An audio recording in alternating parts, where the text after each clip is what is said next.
Dans les heures les plus sombres des guerres mondiales, la France déploya des armes si gigantesques qu'elles faisaient trembler le champ de bataille. Sur les rails, le canon de 520 mm crachait des obus monstrueux capables d'anéantir des fortifications entières. Non loin, le canon de 340 mm frappait à des distances terrifiantes, tandis que le 274 mm protégeait les côtes comme un véritable mur d'acier. Sur le front, le célèbre canon de 155 GPF pilonnait sans relâche les lignes ennemies, et le mythique canon de 75 tirait avec une vitesse jamais vue.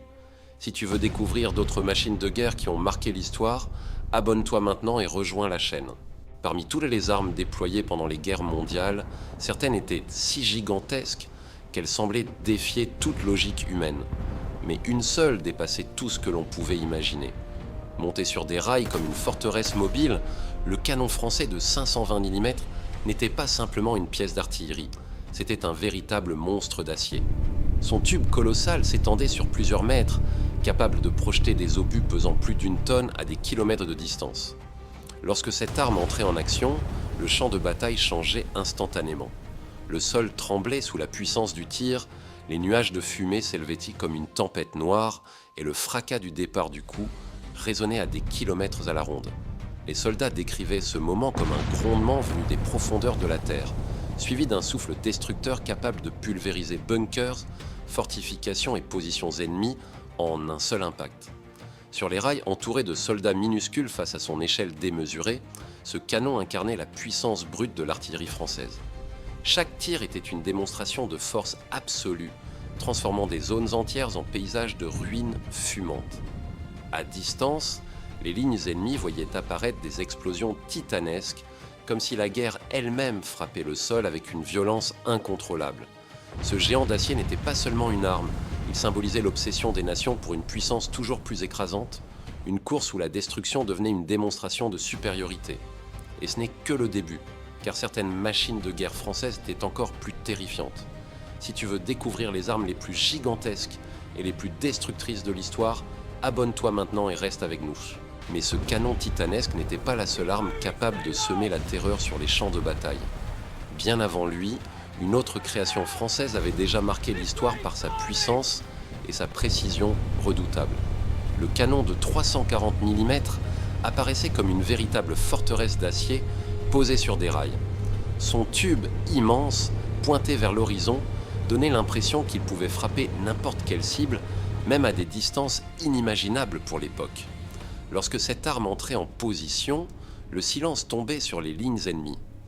Tous savaient qu'un seul tir pouvait suffire à détruire des positions entières, écraser des fortifications et transformer des kilomètres de terrain en un chaos fumant.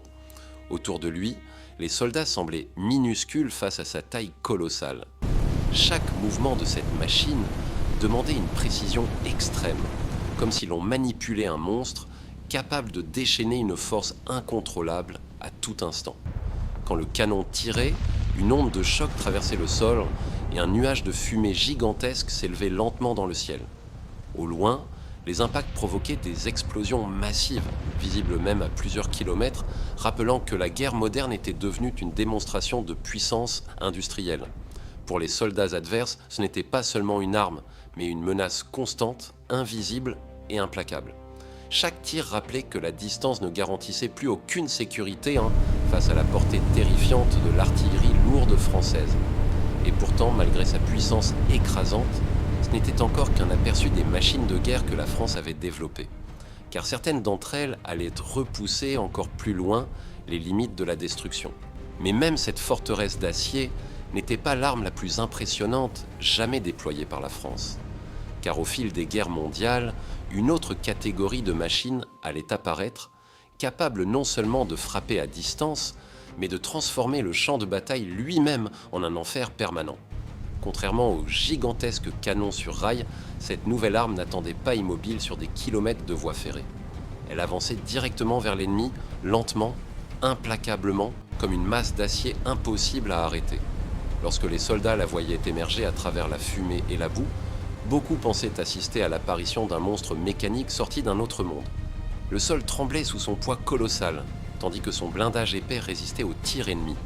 Les balles ricochaient sur sa coque métallique. Les explosions semblaient glisser sur sa surface, et rien ne paraissait capable de stopper sa progression.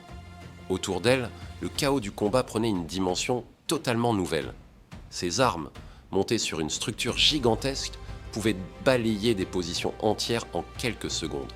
Les lignes défensives, autrefois considérées comme imprenables, devenaient soudain vulnérables face à cette puissance mobile.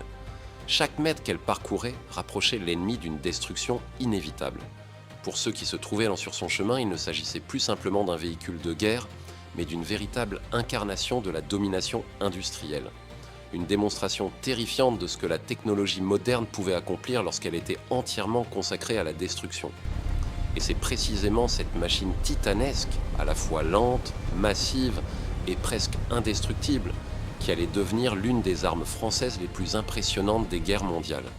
Car face à elle, même les fortifications les plus solides semblaient soudain fragiles, comme si le champ de bataille lui-même ne pouvait plus résister à sa marche inexorable. Mais même ces monstres d'acier capables d'écraser le champ de bataille n'étaient pas les seules armes terrifiantes développées par la France. Car au-dessus de la boue, des tranchées et des fortifications, une autre puissance allait bientôt dominer la guerre. Une force capable de frapper depuis la mer avec une précision et une violence jamais vues auparavant. Le canon naval de 380 mm apparaissait comme une véritable montagne d'acier dressée sur les ponts des cuirassés français. Son tube gigantesque, orienté vers l'horizon, semblait pouvoir atteindre n'importe quelle cible, transformant l'océan lui-même en plateforme de destruction. Lorsque ces canons entraient en action, le tonnerre du tir résonnait sur des kilomètres à la ronde. La mer tremblait sous l'onde de choc, tandis qu'un nuage de fumée immense s'élevait lentement au-dessus du navire comme une tempête mécanique. Les obus, pesant près d'une tonne, traversèrent le ciel avant de s'abattre sur leur cible avec une force écrasante. Les impacts pouvaient pulvériser des bunkers côtiers, détruire des positions ennemies entières et même éventrer des navires en quelques secondes. Sur le pont, les marins semblaient minuscules face à la taille colossale de ces armes. Chaque tir représentait une démonstration de puissance industrielle, rappelant que la guerre moderne ne se jouait plus seulement sur terre, mais aussi sur les mers. Pour les adversaires, voir ces cuirassés approcher signifiait souvent l'arrivée d'une destruction inévitable. Car face à ces canons titanesques, même les fortifications les plus solides paraissaient soudain fragiles, comme si aucune défense ne pouvait résister à une telle force. Et pourtant, malgré leur puissance dévastatrice, ces armes n'étaient qu'un aperçu de l'arsenal impressionnant que la France avait développé, car certaines machines allaient encore repousser plus loin les limites de la destruction moderne. Dans le ciel obscurci par la fumée des champs de bataille, une silhouette imposante dominait tout ce qui se trouvait en dessous. Le bombardier français Lioré et Olivier Léo 451 apparaissaient comme un prédateur mécanique surgissant entre les nuages, annonçant une destruction imminente. Sa forme élégante mais massive fendait l'air à grande vitesse, tandis que le grondement puissant de ses moteurs résonnait au-dessus des lignes ennemies. Pour les soldats au sol, ce son devenait rapidement le signal d'un danger inévitable venu du ciel. Lorsqu'il approchait de sa cible, l'atmosphère changeait instantanément. Les regards se tournaient vers le ciel, où cette ombre gigantesque glissait lentement au-dessus des explosions et des colonnes de fumée. Puis venaient les bombardements. Les trappes s'ouvraient et les projectiles massifs tombaient en silence pendant quelques secondes avant de frapper le sol avec une violence écrasante. Des colonnes de feu et de débris s'élevaient alors dans toutes les directions, transformant des positions entières en paysages de ruines fumantes. Le sol tremblait, les tranchées s'effondraient et l'horizon s'illuminait sous les éclairs successifs des explosions.